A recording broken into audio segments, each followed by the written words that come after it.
Welcome to Miniatures Rundown. I'm Kevin, and today it's Courage and Honor.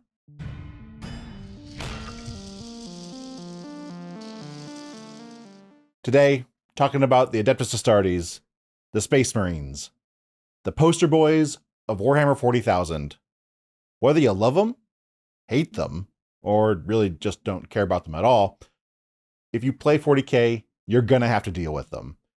And in 11th edition, coming up, depending on when you see this, they've really gotten a good shake of the stick from the start of this edition. Now, what I'm going to be talking about today is just the normal Codex Space Marine stuff. We're not going to explore the Blood Angels, Dark Angels, or Space Wolves. It's strictly going to be Codex Space Marines. Those will have their own video that we're going to talk about those factions with, because they're so divergent from how normal Chaos Space Marines. If I was talking about Dark Angels, that'd be accurate. That's going to make somebody in the comments really mad. Let us know down below. But really, that's going to, they have different units, they have different strategy, they have different tactics. So we're going to explore those separately. But to begin, one of the biggest things, of course, with 11th edition and Space Marines coming up is all the new units that they got from the Armageddon box. And a couple of things that are really cool about those units and things that I'm excited about to see in Space Marines for 11th edition is some of those new units. I really like the return of the helmets. I know that that's kind of like a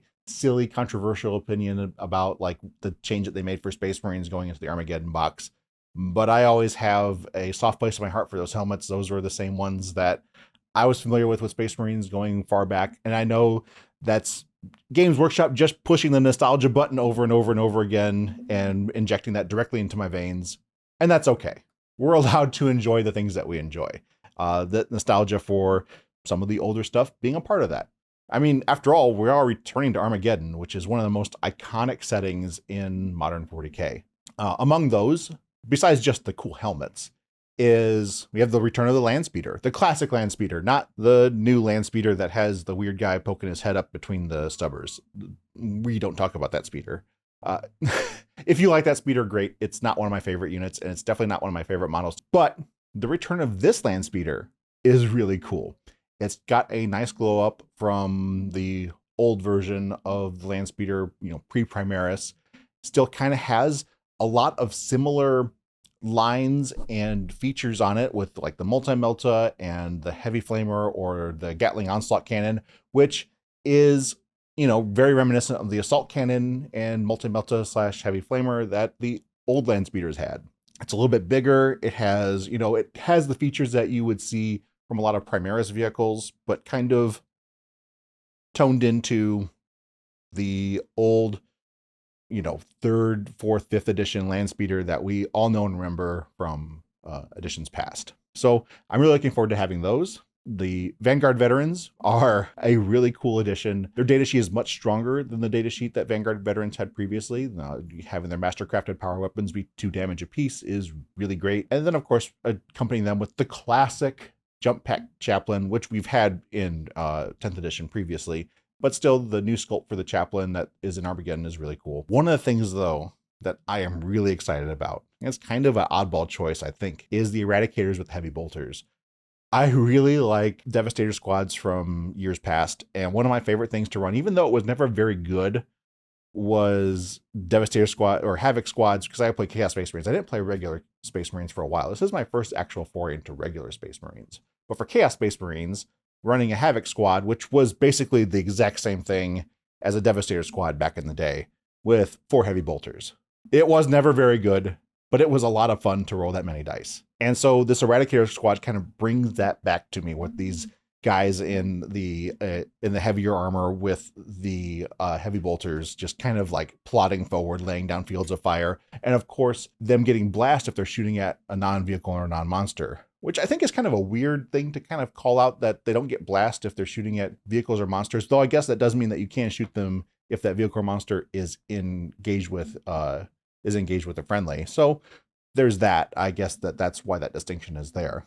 But in most cases, the blast is going to only matter when you're shooting at boards of stuff, which is what they're intended to. And I think that's a really cool visual representation of like these overlapping blasts from all these heavy bolter rounds going into this horde. It's a really cool unit. But those are the things I'm excited about from the new units that we've seen so far.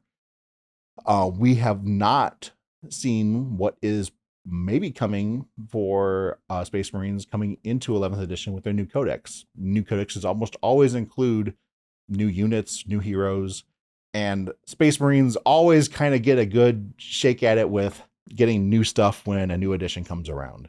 So we'll see what they get. As far as speculation, what am I hoping they get? I would really like to see. Now, I know that the Redemptor Dreadnought, the Ballistus Dreadnought, and the Brutalis Dreadnought all kind of occupy the spaces that Dreadnoughts had before, very an upscaled version of that, but they don't have the same look, lines, and they've kind of retconned some of the lore that made separated them from the old Dreadnoughts. But I think I'd like to see a return to the a smaller, more Primarisified Dreadnought that isn't the Redemptor, but stands somewhere in between. Kind of like how the Landspeeder kind of falls in that same category as well. But enough with speculation. Let's go on to the things that we do know. And for Space Marines, of course, they have a massive number of detachments, more than any other army in the game. And among those, they have a ton of detachments that are 2 and 1 detachment point, which means that now there's a ton of ways to combine them together to make some interesting custom detachments, and you can field your force of Space Marines kind of the way you want. Almost harkening back to the days when you could make your own custom chapter. If you remember those days, of course, everyone just made some version of salamanders, but all jokes aside, it was a really cool system that allowed you to kind of really customize your Space Marines to be how you wanted them to play. And this somewhat harkens back to that a little bit. I think that's really cool. There's a few detachments, of course, that take up the 3 detachment point slot, which means that you can't play them in Incursion, and they are the only detachment that you can play in Strike Force. Among those being the ones that are probably the most famous / infamous of the Space Marine detachments being the Armored Spear Tip, Ceramite Sentinels, the Blade of Ultramar, which I guess kind of caught me off guard for the Blade of Ultramar just because it's so similar to other detachments, but it is better in a few ways, specifically if you do take Marneus Calgar and Titus. But Ceramite Sentinels, as I mentioned, the Gladius Task Force, which is pretty famous and is like the stock and standard for what Marine players had before, which means that you can't play Gladius Task Force in Incursion anymore, which I think will kind of surprise some players. But Gladius Task Force, of course, is very versatile and very strong, so I understand why that is not a option in either smaller points games, and you can't combine it with other rules. It does a lot by itself already. It doesn't need additional help. Among those is also the Stormlands Task Force, which really interesting that they did that, especially because I think that the use of assault units in Space Marines specifically and in 40K in general is really going to go up because of how much easier it is to declare a charge and how much less risk is associated with declaring a charge these days. Being able to charge when you advanced and fell back for your entire Adeptus Astartes army is really, really good. So I understand why that is 3 detachment points, on top of all the other cool things Space Marines get, especially with stuff like the new Vanguard Veterans and, now the previously released Assault Terminators and even regular Terminators, honestly. But there's a lot of good reason why they are the way they are. With the 3 detachment point detachments. But among the things that I'm excited for is I'm playing Ultramarines. I'm building up Ultramarines to play in the Grand Narrative. And so I'm looking at Blade of Ultramar because I want to play with all the cool characters. And I play Space Marine 2. I love Titus. I love Marneus Calgar. And you can voice your hate for Ultramarines in the comments if you want down below. I know that you guys out there don't like Ultramarines.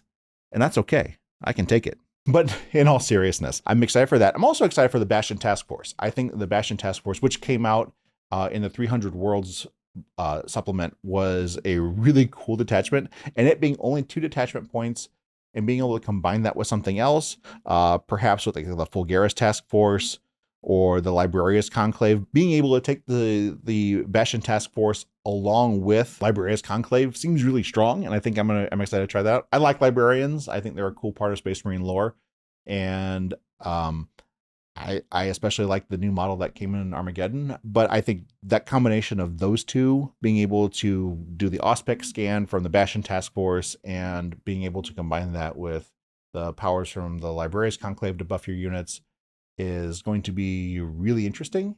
And I think that the Emperor Shield, being able to combine that with other detachments, 1 detachment point ones, I think is going to be really interesting for the same reasons.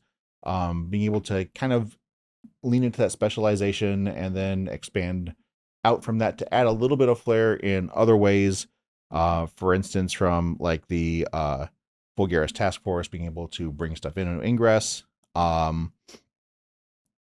But yeah, I things are looking up for Space Marines.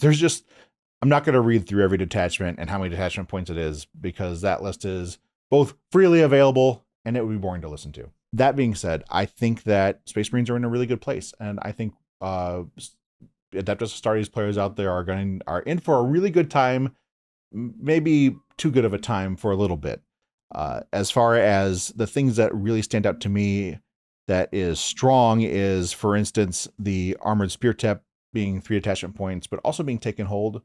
I'm glad that the Armored Spear Tip is not Purge the Foe. I think that Purge the Foe already, and has been discussed in other videos and from both us and other creators, right now might be on the little strong side as far as detachment dispositions that are kind of feel a little auto-takey, just because it's so easy to score points, because you're already doing the things that you kind of already do in Warhammer, and you're not being asked to do a lot of extra tasks in order to score points. Like thinking, for instance, of Blade of Ultramar, for instance, is in fact priority assets. So once again, it's not Purge the Foe, but there's a whole lot of ways for you to manipulate the battlefield in which you can do those actions. And it does encourage you to take a few units that just exist to do those actions. So you can't just focus on destroying the enemy, because you're going to miss out on scoring some points. But that's just a couple examples of things that kind of stood out to me. These are things that I liked about Space Marines going into 11th. What do you think about Space Marines? What do you think about them in 11th edition? Do you like them? Do you hate them? Let me know down below. And if you like this content and want to see more, don't forget to like and subscribe, and check out our Patreon down below. Every dollar, every Imperial tithe matters just a little bit more to us and helps us bring this content to you. So thank you, and happy gaming.